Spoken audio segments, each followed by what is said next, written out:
ഉപദേശിക്കണം. ഞങ്ങളുടെ നാളുകളെ എണ്ണുവാൻ ഉപദേശിക്കണം. എങ്ങനെ എണ്ണണം?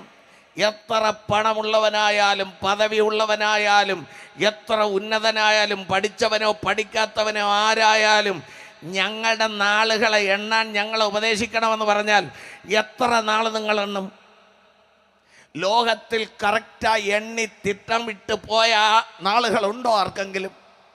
അപ്പോൾ നീ എണ്ണി കൂട്ടുന്ന നാളല്ല ആമീൻ ഉപദേശിക്കണമെന്ന് പറഞ്ഞാൽ ഒറ്റ കാര്യം മാറ്റാം.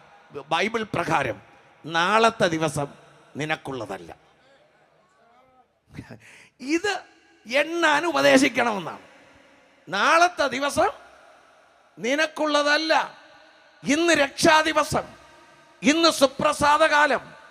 നിന്റെ രക്ഷയ്ക്ക് വേണ്ടിയുള്ളത് ഇന്ന് നേടണം. നാളെ എന്നൊരു ദിവസം നിനക്ക് ദൈവം തന്നിട്ടില്ല.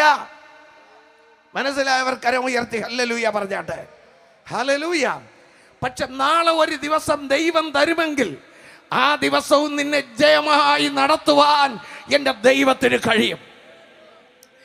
ദൈവത്തിൽ ആശ്രയം വെച്ച് കർത്താവിനെ സ്നേഹിച്ച് വ്യവസ്ഥാപിതമായി ജീവിക്കുന്ന ഏതൊരു വ്യക്തി ആയാലും ശരി, നാളെ ഒരു ദിവസം നിനക്ക് കർത്താവ് തന്നാൽ നാളത്തെ ദിവസത്തെക്കുറിച്ച് കർത്താവ് നോക്കിക്കൊള്ളും. Hallelujah, hallelujah. പക്ഷേ ഇന്നാണ് നിനക്കുള്ള ദിവസം, അത് ഇപ്പോഴാണ് നിനക്കുള്ള ദിവസം.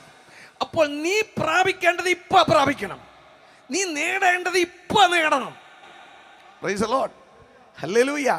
ആ നേടുക എന്ന് പറഞ്ഞാൽ ഇന്ന് നീ ഒത്തിരി പണം സമ്പാദിക്കണമെന്നല്ല, ഇന്ന് ഒറ്റ ദിവസം കൊണ്ട് നീ ഒരു വലിയ വീട് പണിയണമെന്നല്ല, നീ ഒറ്റ ദിവസം കൊണ്ട് ഭൗതികമായ പലതും വാരിക്കൂട്ടണമെന്നല്ല. നിന്റെ ദിവസം ഇന്നേ ഉള്ളൂ, നാളെ ഇല്ലെന്നറിഞ്ഞിട്ട് നീ നിത്യതയ്ക്ക് വേണ്ടിയുള്ളത് ഇന്ന് പ്രാപിക്കണം.